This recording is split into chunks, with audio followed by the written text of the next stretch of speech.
오늘도 마음의 한쪽이 조용히 흔들리는 것을 느끼셨나요? 아무 일도 일어나지 않았는데, 아무것도 잃지 않았는데, 어째서 가슴의 떨림은 멈추지 않는지, 불안은 늘 그렇게 찾아옵니다. 발끝에 닿지도 않은 미래를 미리 밟은 듯 느끼게 하고, 아직 오지 않은 말들을 먼저 들은 듯 느끼게 하며, 일어나지 않은 상처에 미리 마음 아파하게 합니다. 그렇게 되면 지금 이 순간은 마치 얇은 안개처럼 뒤로 밀려나 버립니다. 그런데 그대가 달려가는 그곳은 참으로 실제하는 자리입니까? 혹은 마음이 그려낸 허공의 그림자는 아닙니까? 우리는 쉽게 지금은 불안하니 조금 뒤에 편안해지면 그때 말고 말하곤 합니다. 하지만 그 조금 뒤라는 시간이 어디에 있을까요? 손바닥으로 물을 움켜쥐듯 미래를 붙잡으려는 순간마다 손가락 사이로 지금 빠져나가는 것은 현재의 온기입니다. 불안이 커질수록 지금은 더 멀어지게 됩니다. 절대 당신이 약해서가 아닙니다. 당신의 마음이 너무 성실하게 살아남으려 했기 때문입니다. 살아남기 위해 예측하고 대비하는 습관이 어느새 마음을 앞으로만 보내버린 것입니다. 마치 새가 폭풍을 피하려 하늘만 올려다보다가 발 아래 둥지를 잊어버리는 것처럼 말입니다. 당신은 혹시 이런 경험이 있으십니까? 앉아있으나 앉아있지 않고 숨 쉬고 있으나 숨을 모르는 느낌. 눈앞에 하루가 펼쳐져 있으나 그 하루가 내 것이 아닌 듯 스쳐 지나가는 느낌 말입니다.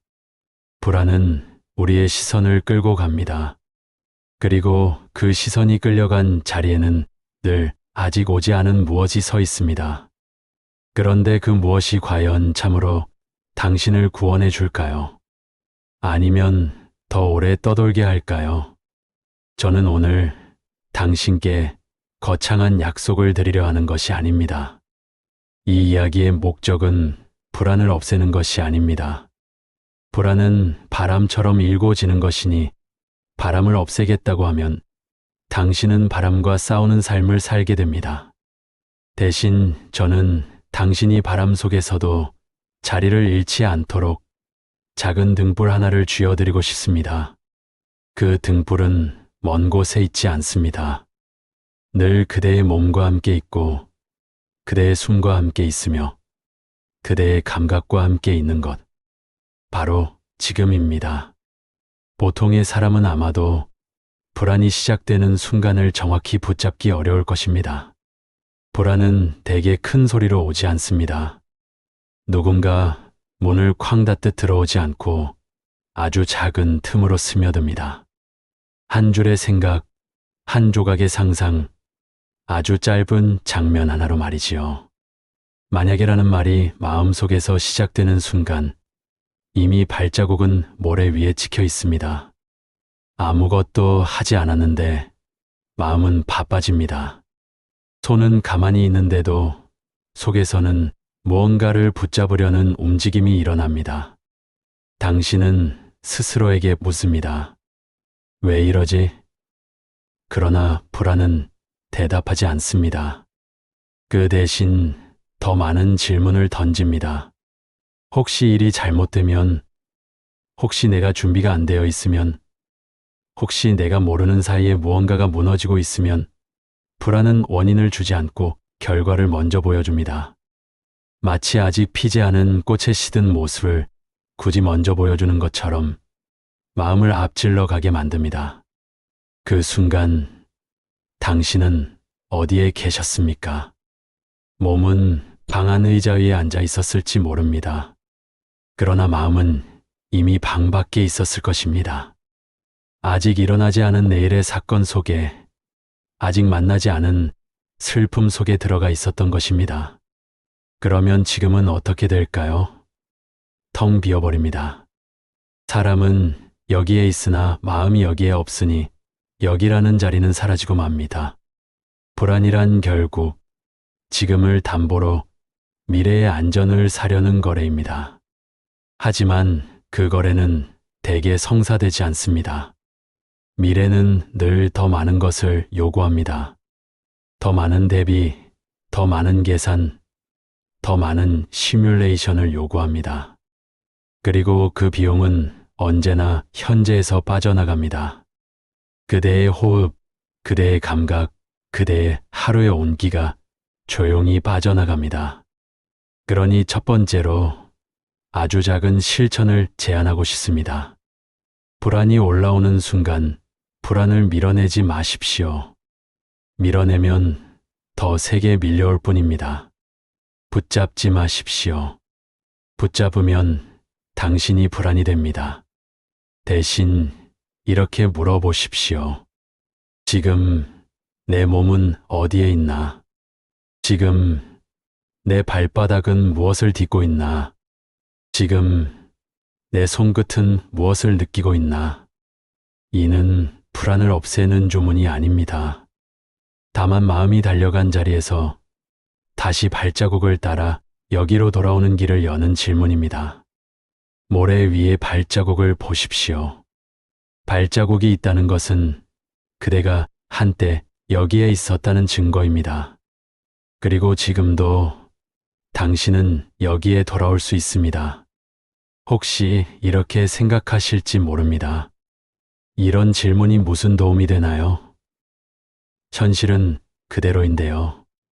하지만 현실이 그대로인 것과 당신 자신이 현실 속에 서 있는 것은 같은 일은 아닙니다.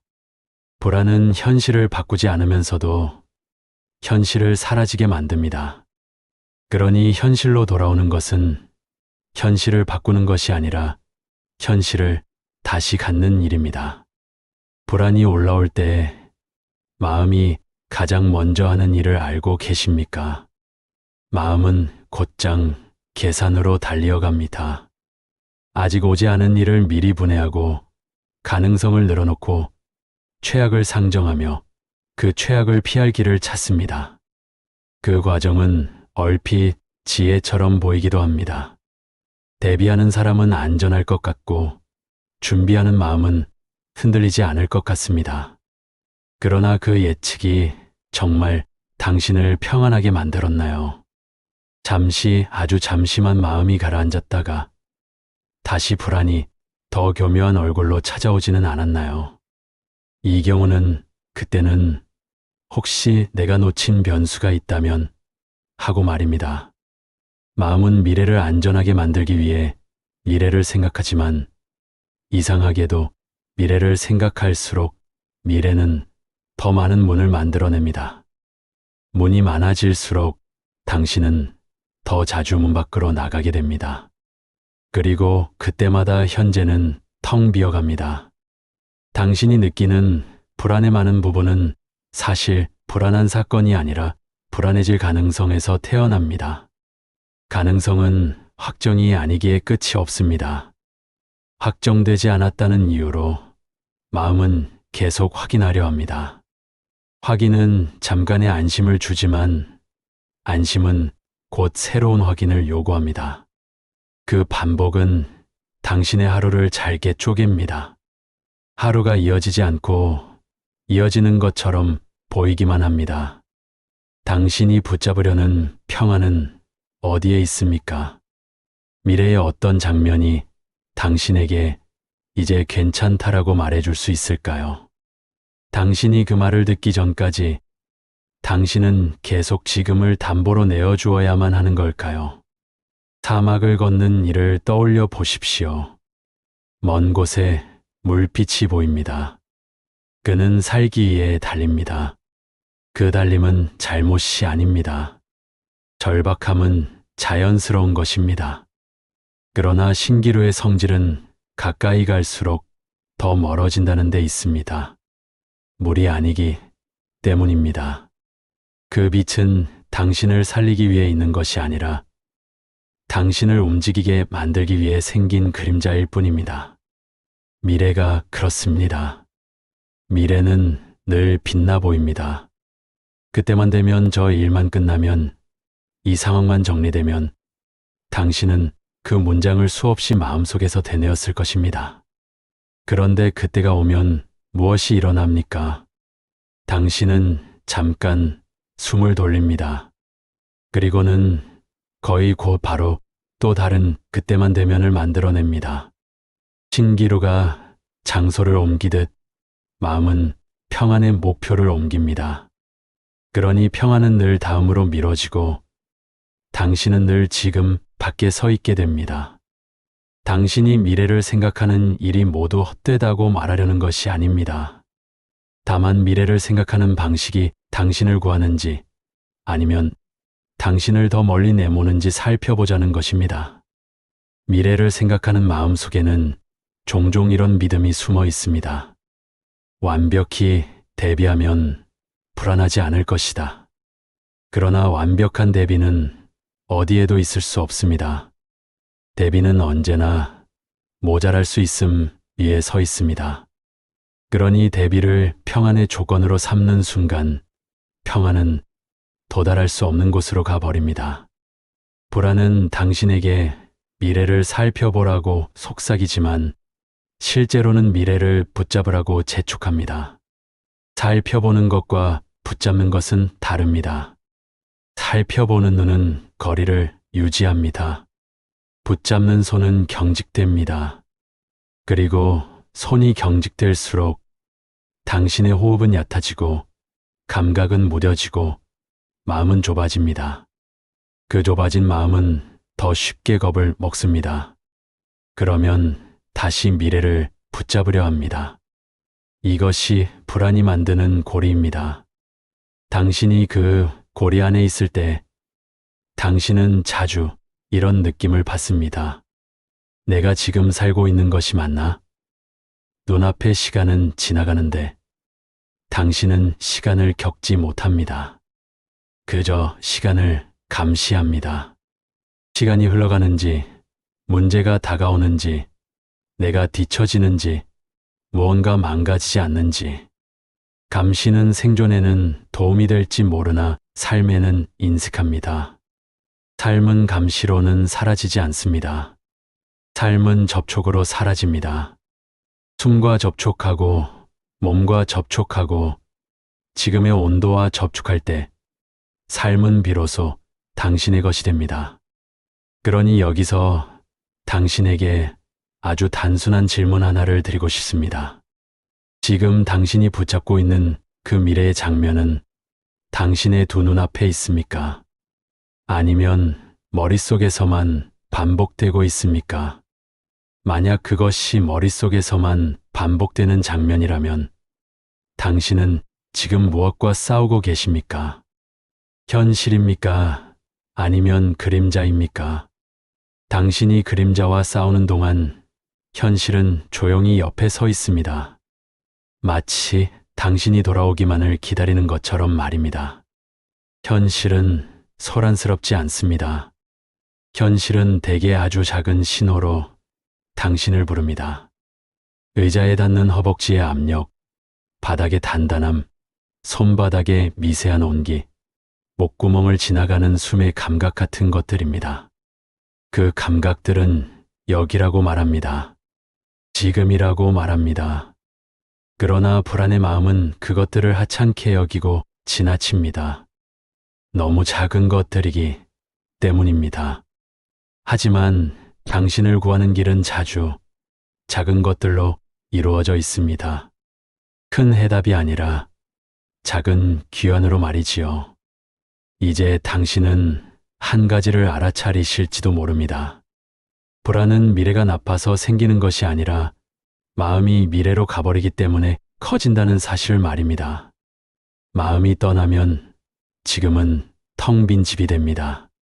텅 빈 집은 차갑습니다. 차가운 집에 오래 있으면 사람은 더 따뜻한 곳을 찾아 밖으로 나가려 합니다. 그러나 밖에는 신기루만 있습니다.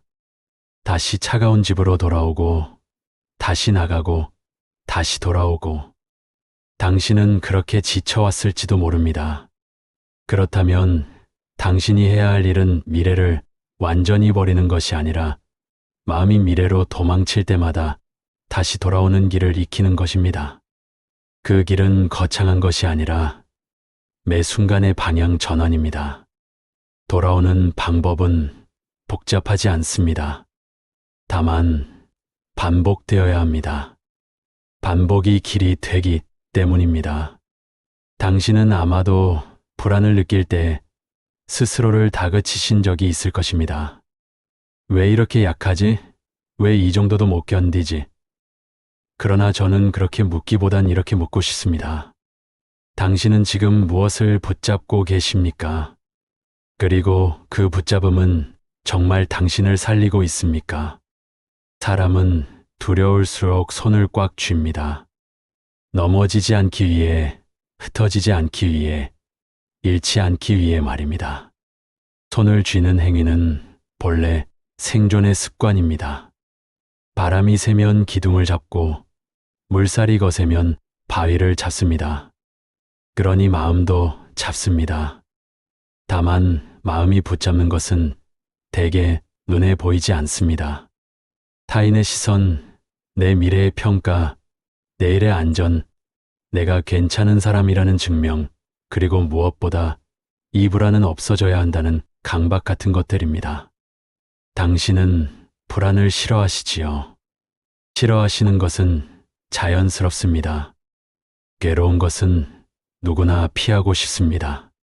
그런데 불안을 피하려는 마음이 어느 순간부터는 불안을 없애는 것이 아니라 불안과 당신을 더 단단히 묶어버립니다. 왜냐하면 미워하는 것은 계속 바라보게 만들기 때문입니다. 오지 마라고 말하는 동안에도 당신의 시선은 불안 쪽을 향해 있습니다. 사라져라고 명령하는 동안에도 당신의 마음은 불안의 형체를 확인합니다. 확인하는 순간마다 불안은 더 또렷해집니다.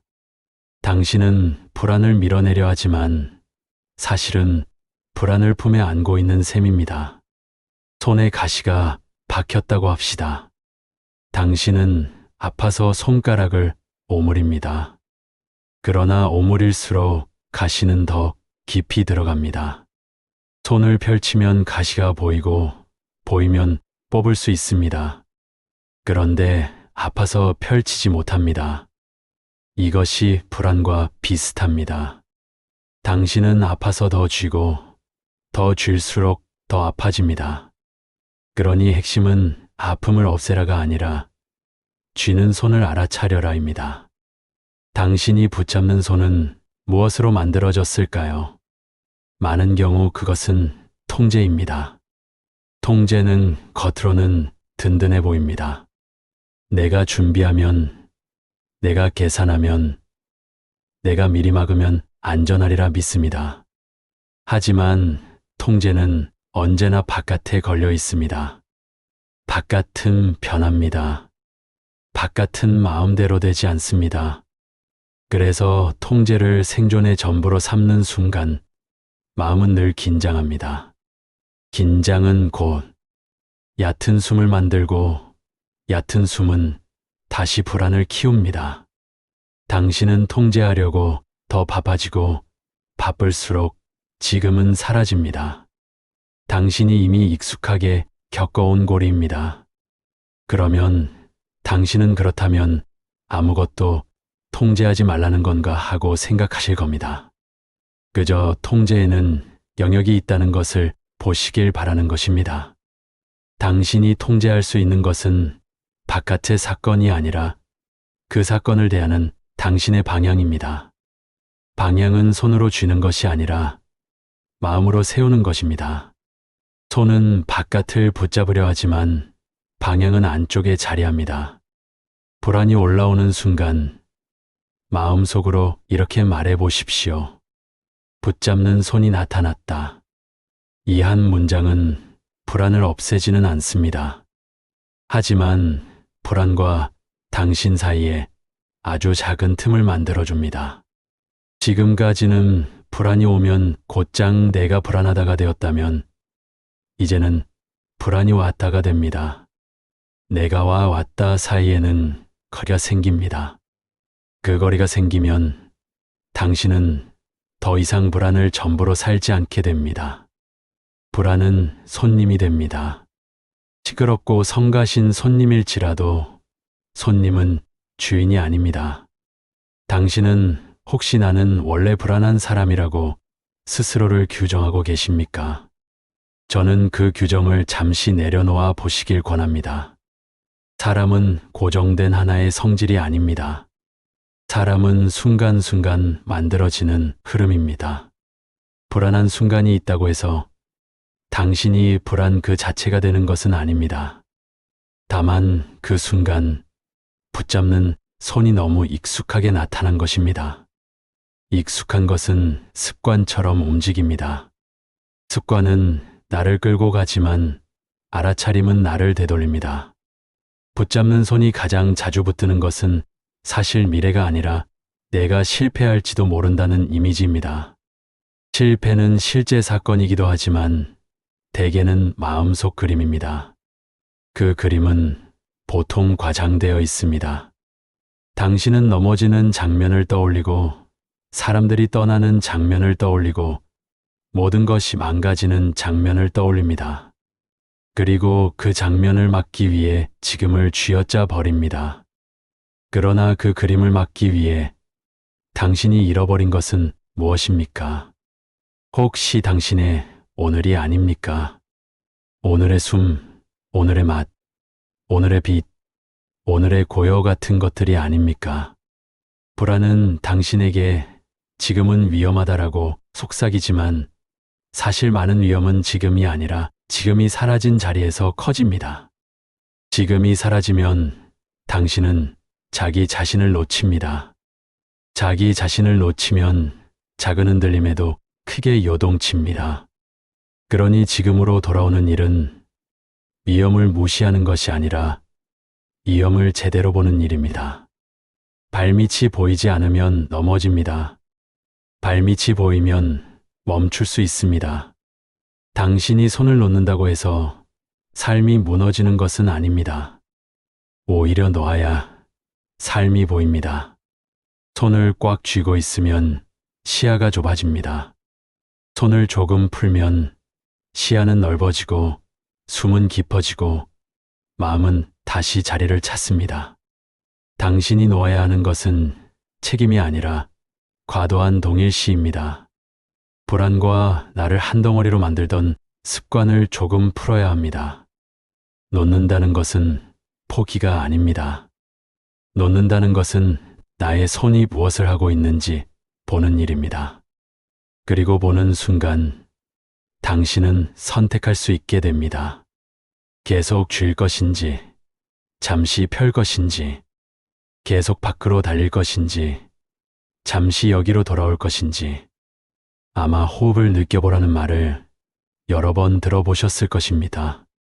그 말이 너무 흔해서 때로는 가볍게 들리기도 합니다. 그게 무슨 도움이 되나 하고 지나치고 싶어지기도 하지요. 그러나 당신이 불안에 휩쓸릴 때 가장 먼저 잃어버리는 것은 무엇입니까? 대개는 판단력이나 계획이 아니라 감각입니다. 지금 이 자리에 있다는 증거들이 흐릿해집니다. 숨이 어디로 드나드는지, 어깨가 얼마나 굳어 있는지, 손이 어떤 모양으로 긴장하고 있는지 그런 것들이 사라집니다. 그러니 호흡은 해결책이 아니라 잃어버린 증거를 되찾는 일입니다. 당신이 여기 있다는 지금이 사라지지 않았다는 증거 말입니다. 불안은 미래를 붙잡게 만들지만 호흡은 미래를 붙잡는 손가락을 하나씩 풀게 합니다.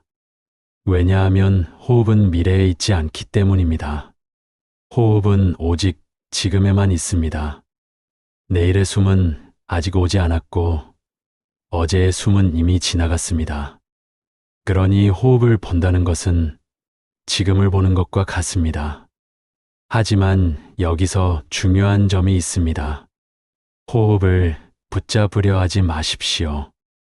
호흡을 바꾸려 하지도 마십시오. 불안을 다루는 방식이 그대로 호흡에도 옮겨가면 당신은 또 다른 통제를 시작하게 됩니다. 더 깊게 쉬어야 해. 이렇게 쉬면 좋아져야 해.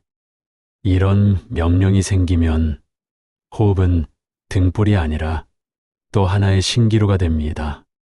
잠시 등불을 들고 길을 찾는 사람의 모습을 떠올려 보시길 바랍니다. 등불은 어둠을 모두 없애지 않습니다. 다만 발 아래 한 걸음만 비춥니다. 불안이 사라지지 않아도 괜찮습니다. 당신이 필요한 것은 불안을 한 번에 없애는 힘이 아니라 불안 속에서도 한 걸음을 옮길 수 있는 빛입니다. 호흡은 그 한 걸음을 비춥니다. 그럼 어떻게 해야 할까요? 아주 단순한 방식으로 시작하시면 됩니다. 지금 당신이 앉아있든 서있든 누워있든 어떤 모습을 하고 있더라도 그대로 괜찮습니다. 당신의 몸을 바꾸려 하지 마시고 숨을 바꾸려 하지 마십시오. 다만 마음속으로 이렇게 말해 보십시오. 숨이 들어온다. 숨이 나간다. 이 말은 주문이 아닙니다. 설명도 아닙니다. 그저 관찰입니다. 관찰은 붙잡지 않습니다. 관찰은 밀어내지도 않습니다. 관찰은 가까이 있으면서도 얽히지 않습니다. 당신이 불안을 바라보는데 필요한 태도입니다. 처음에는 잘 되지 않을 것입니다. 몇 번 숨을 느끼다가 곧바로 생각이 기어들어 당신을 데려갈 것입니다. 그런데 내일은 그 문제는 하고 말이지요. 그때 당신은 자신을 탓하지 마십시오. 떠난 것은 실패가 아닙니다. 떠났다는 것을 알아차리고 돌아오는 것이 길입니다. 길은 한 번도 벗어나지 않는 것이 아니라 벗어났을 때 돌아오는 것으로 만들어집니다. 당신이 1000번 떠나고 1000번 돌아오면 그것이 곧 수행입니다. 호흡을 보는 동안 당신은 한 가지를 알게 됩니다. 불안은 당신을 끌고 가지만 당신은 끌려가기만 하는 존재가 아니라는 사실 말입니다. 아주 작은 선택이 가능해집니다. 지금 이 생각을 따라갈까? 아니면 숨으로 돌아올까?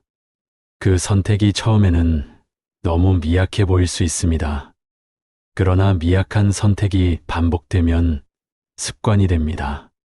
그리고 습관은 당신의 삶을 바꿉니다.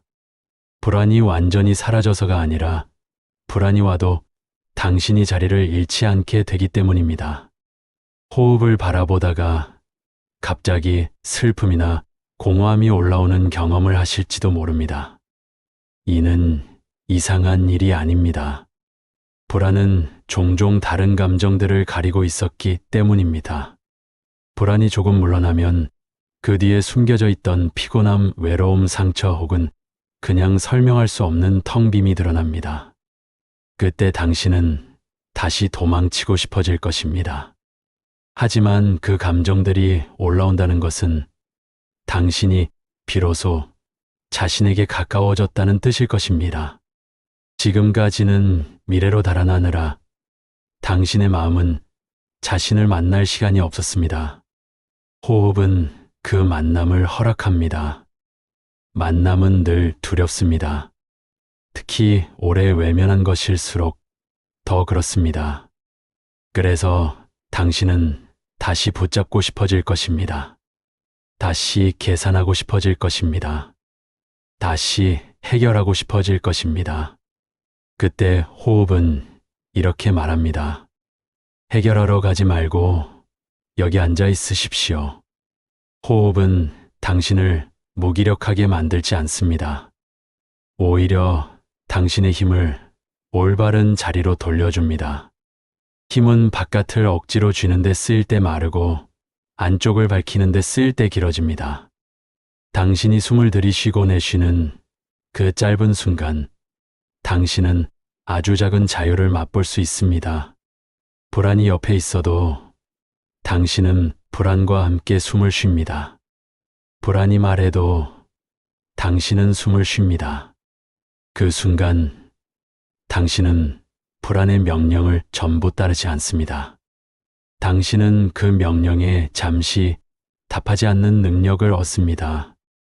그 능력은 작지만 깊습니다. 그 깊이는 시간이 지나면서 당신의 내면에 자리를 만듭니다. 그 자리는 지금이 쉬어갈 수 있는 자리입니다. 호흡은 등불이지만 등불만 바라보다가 삶을 잊어서는 안 됩니다. 호흡은 당신을 현실로 데려오기 위한 길입니다. 그러니 호흡을 본 뒤에는 당신의 감각들을 함께 깨워 보십시오. 눈앞의 빛을 보십시오. 방 안의 소리를 들으십시오. 피부에 닿는 공기를 느끼십시오. 발바닥에 느껴지는 압력을 느끼십시오. 지금은 관념이 아니라 감각 속에 있습니다. 감각은 거짓말을 덜합니다. 생각은 자주 과장하지만 감각은 조용히 사실을 말합니다. 당신은 여기 있다. 당신은 감정이 올라올 때마다 그것을 문제로 여기셨을지도 모릅니다. 불안이 오면 불안을 고쳐야 하고, 슬픔이 오면 슬픔을 없애야 하며, 공허가 오면 무언가로 채워야 한다고 말이지요. 그렇게 하면 삶이 더 단정해질 것처럼 보입니다. 감정이 없으면 흔들리지 않을 것처럼 보입니다. 그러나 감정이 정말 없어야 할 것일까요? 감정이 없는 마음은 평온한 마음인가요? 아니면 굳어있는 마음인가요? 바다는 잔잔할 때도 있지만 바람이 불면 파도가 일어납니다. 파도가 일어난다고 해서 바다가 잘못된 것은 아닙니다. 바다의 성질이 그렇기 때문입니다. 마음도 마찬가지입니다. 당신의 마음은 살아있기 때문에 흔들립니다. 살아있기 때문에 반응합니다. 살아있기 때문에 두려워하고 기대하고 아쉬워하고 사랑하고 놓치고 또 붙잡으려 합니다. 그러니 파도를 없애겠다는 마음은 바다에게 바다의 성질을 버리라고 요구하는 것과 비슷합니다. 그런 요구는 결국 당신을 지치게 합니다. 그럼에도 당신이 감정을 없애고 싶어지는 이유가 있습니다. 감정이 올라올 때 당신은 그 감정 위에 집을 지으려 하기 때문입니다. 감정이 흔들리면 집도 흔들립니다. 집이 흔들리니 당신은 더 단단히 붙잡으려 합니다. 더 단단히 붙잡을수록 감정은 더 크게 요동합니다. 이것이 파도 위에 집을 짓는 삶입니다. 파도는 오르내리는데 당신은 그 위에서 벽을 세우고 지붕을 올리려 합니다. 그 집이 무너지지 않도록 밤새 지키려 하니 당신은 잠을 잃습니다. 당신이 파도 위에 짓는 집은 무엇입니까? 많은 경우 그것은 확실함이라는 집입니다. 확실해야 안심하고, 확실해야 쉬고, 확실해야 웃을 수 있다고 믿습니다. 그래서 감정이 조금만 요동해도 당신은 즉시 확실함을 찾습니다. 원인을 찾고, 결론을 찾고, 해결을 찾습니다. 그러나 감정은 종종 그런 것들로는 정리가 되지 않습니다. 감정은 이유가 하나가 아닐 때가 많습니다. 피로와 기억과 미세한 자극과 오래된 상처가 겹쳐져서 어느 날 한 번에 올라오기도 합니다. 그런 감정에게 정확한 원인을 대라고 요구하면 감정은 더 거칠어집니다. 마치 파도에게 왜 지금 높아졌느냐고 따져 묻는 것처럼 말입니다. 당신이 해야 할 일은 파도를 없애는 것이 아니라 집을 파도 위에 짓지 않는 것입니다. 그렇다면 집은 어디에 지어야 합니까? 집은 바닷속에 지을 수 없고 바다 위에도 지을 수 없습니다. 집은 땅 위에 지어야 합니다. 마음의 땅은 감정이 아니라 알아차림입니다. 감정은 변하지만 알아차림은 변하는 감정을 알아차릴 수 있습니다. 감정은 파도이지만 알아차림은 파도를 바라보는 해안입니다. 파도는 해안을 때리지만 해안은 바다를 미워하지 않습니다. 해안은 그저 있습니다. 파도가 오면 오는 파도를 받아들이고 파도가 가면 파도가 감을 지켜봅니다. 해안은 오고 감을 허락합니다. 허락한다고 해서 바다가 해안을 삼키지는 않습니다. 오히려 해안이 있기 때문에 파도는 어디까지가 바다고 어디까지가 땅인지 경계를 알게 됩니다. 여기서 당신은 한 가지 두려움을 느끼실 수 있습니다. 허락하면 더 커지는 것 아닌가요? 그래서 우리는 감정을 억누르려 합니다. 그러나 억누르는 것은 종종 감정을 더 단단하게 만듭니다. 눌린 감정은 사라지지 않고 형태를 바꿉니다. 불안이 짜증으로 바뀌고 슬픔이 무기력으로 바뀌고 공허가 과잉 생각으로 바뀌기도 합니다. 그러니 허락은 방임이 아니라 에너지가 흐르는 통로를 열어주는 일입니다. 흐르면 지나갑니다. 막히면 썩습니다. 그러면 어떻게 허락해야 하는 걸까요? 아주 단순한 문장으로 시작하실 수 있습니다. 감정이 올라올 때 속으로 이렇게 말해 보십시오. 파도가 일어나는구나. 지금 불안이 올라오고 있구나. 지금 가슴이 조여오는구나. 이 말은 감정을 정당화하거나 미화하는 것이 아닙니다. 다만 사실을 사실로 인정하는 것입니다. 사실을 인정하는 순간 당신은 감정과 싸우는 병사를 잠시 내려놓게 됩니다. 병사가 내려놓으면 숨이 조금 깊어집니다. 숨이 깊어지면 감정은 더 이상 당신을 전부로 삼지 못합니다. 어쩌면 그래도 힘든데요라고 말씀하실지 모릅니다. 맞습니다. 파도는 젖게 합니다. 어떤 파도는 아주 크게 젖게 합니다. 젖지 않는 법을 말씀드리지 않고 다만 젖어도 떠내려가지 않는 법을 말씀드리겠습니다. 떠내려가지 않으려면 당신은 두 가지를 구분하셔야 합니다. 감정이 있다는 것과 감정이 곧 당신이라는 것을 동일시하는 습관을 말입니다. 감정은 당신 안에서 일어나는 현상이지만 당신의 전부가 아닙니다. 파도가 바다의 전부가 아니듯 말입니다. 바다에는 깊이가 있고 바닥이 있고 흐름이 있습니다. 당신에게도 깊이가 있습니다. 파도는 그 깊이를 가리지 못합니다. 다만 당신이 파도만 바라볼 때 깊이는 잊힙니다. 그래서 당신이 파도 속에서 할 수 있는 가장 중요한 일은 시선을 바꾸는 일입니다.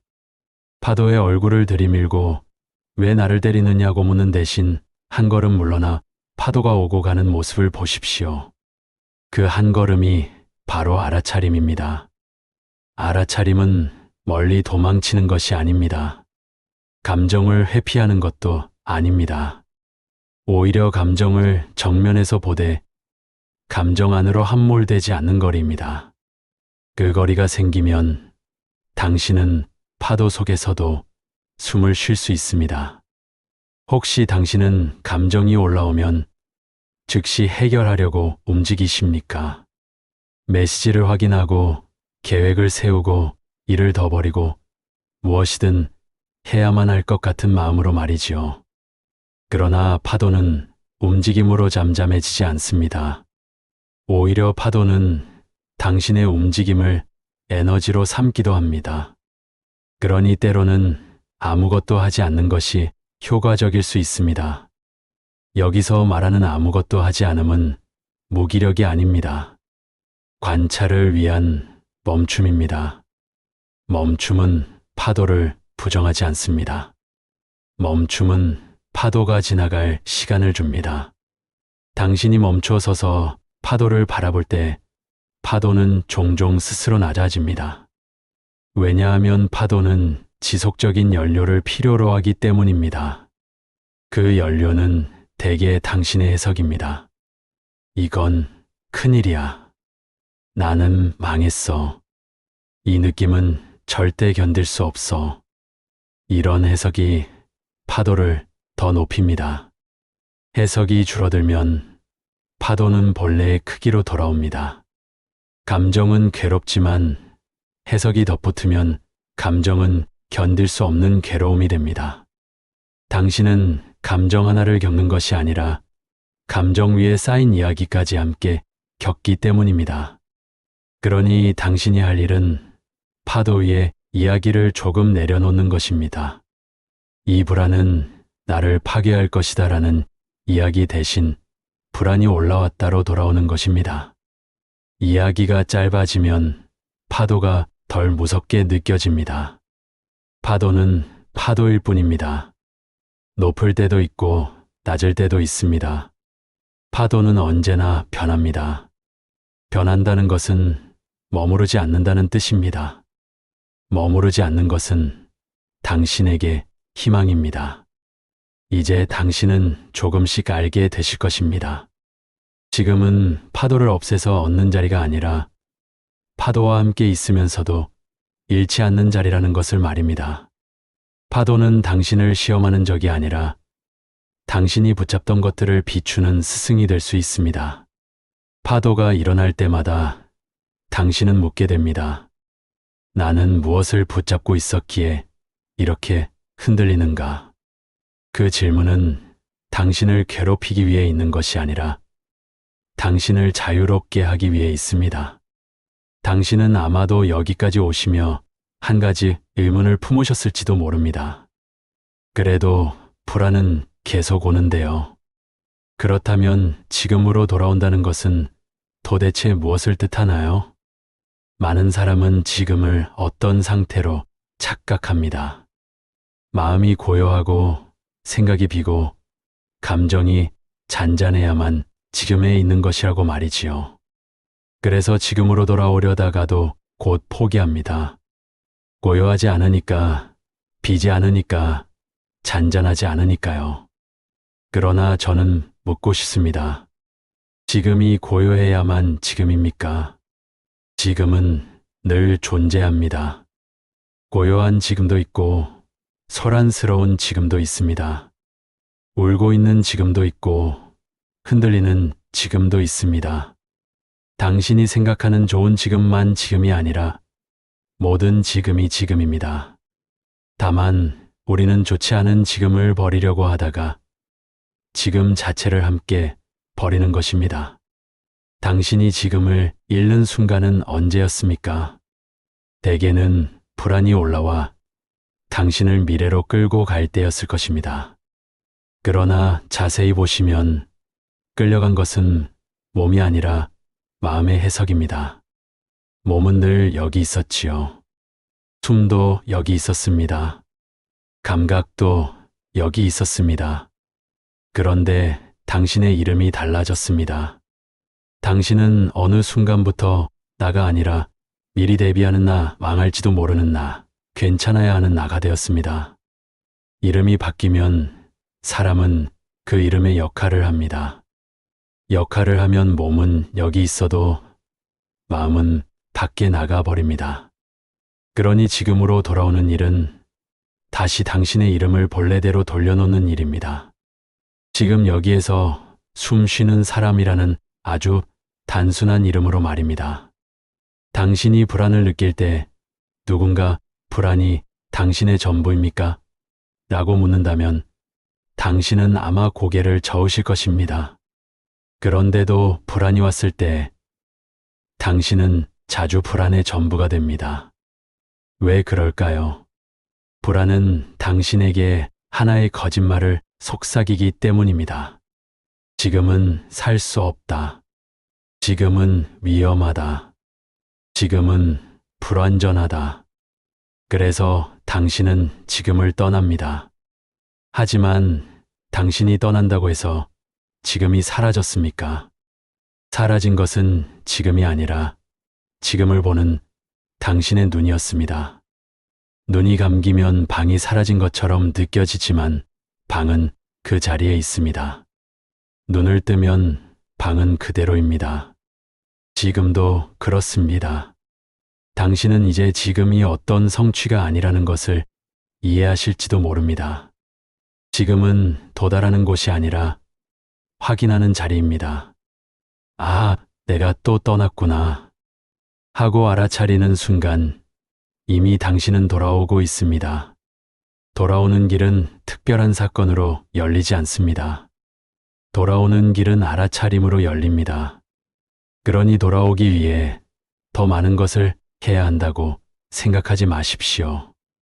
더 해야 한다는 생각 자체가 당신을 다시 미래로 보냅니다.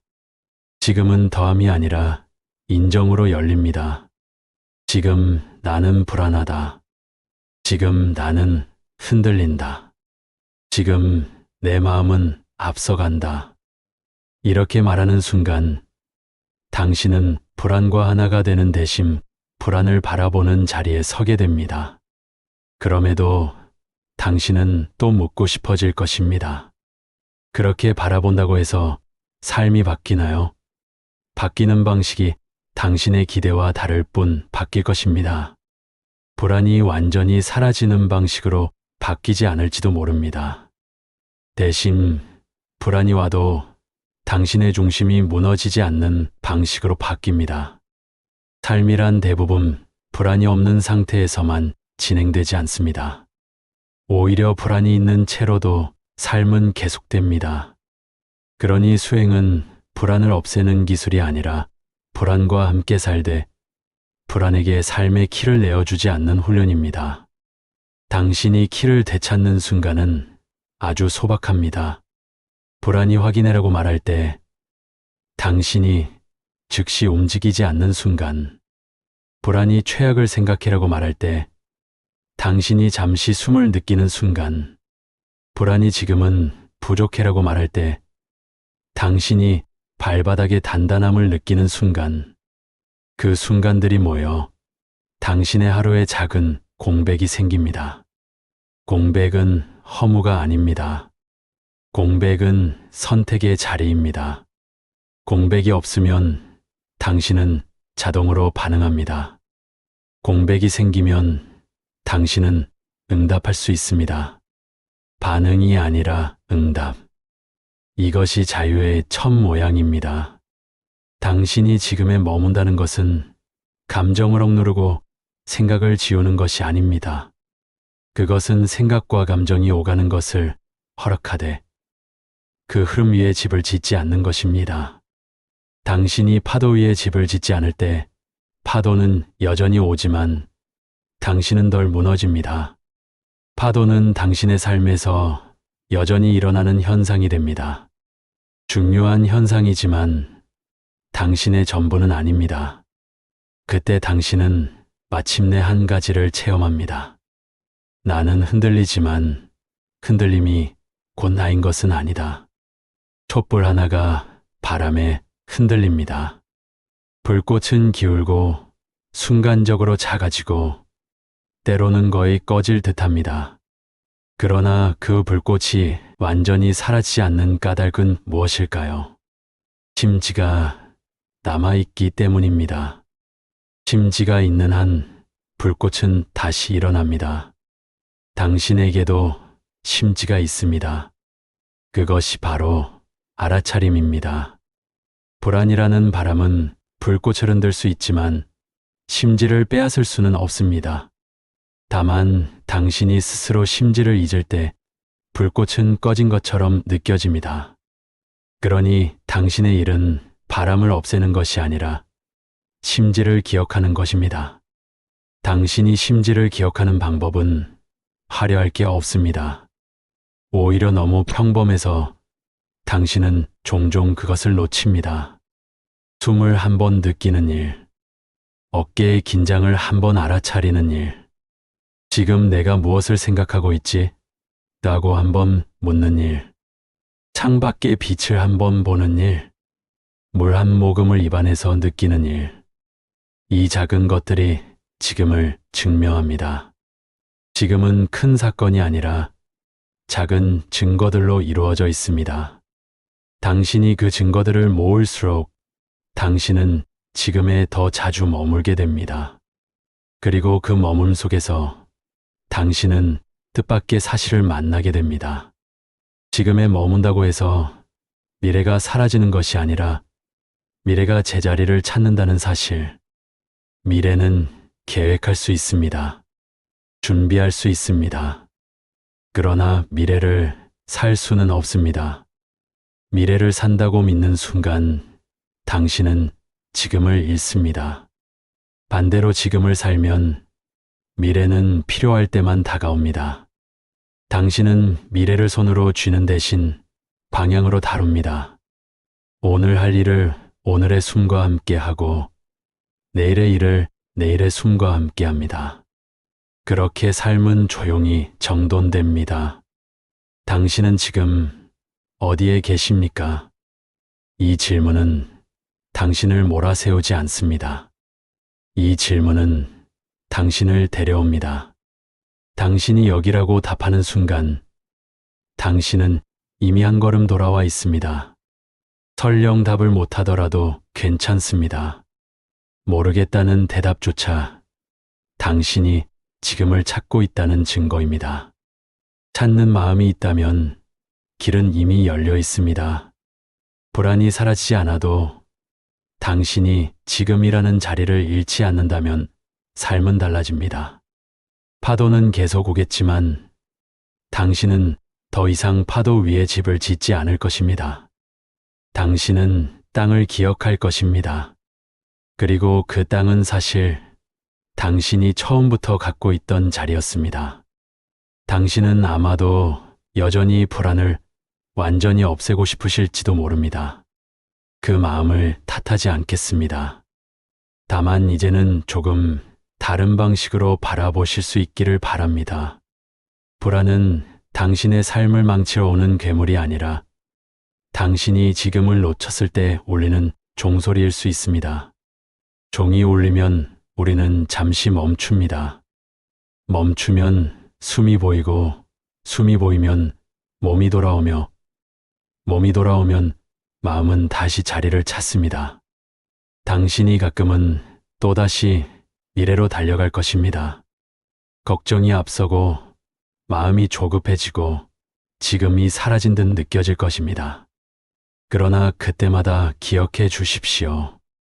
떠난 것은 실패가 아니라 습관이고 돌아오는 것은 기적이 아니라 연습입니다. 1000번 떠나도 괜찮습니다. 1000번 돌아오면 됩니다. 돌아오는 횟수가 곧 당신의 길을 만들기 때문입니다. 당신이 할 수 있는 가장 단순한 귀환은 호흡입니다. 숨이 들어오고 나가는 그 짧은 시간에 당신은 이미 여기 있습니다. 불안이 옆에서 무엇이라 말하든 당신은 숨을 쉬며 지금을 증명할 수 있습니다. 그 증명이 쌓이면 당신의 하루는 더 이상 불안의 명령으로만 움직이지 않습니다. 당신은 반응하는 사람이 아니라 응답하는 사람이 됩니다. 불안한 당신을 미워하지 마십시오. 불안은 흔들림 속에서도 살려고 애쓰는 마음의 방식일 때가 많습니다.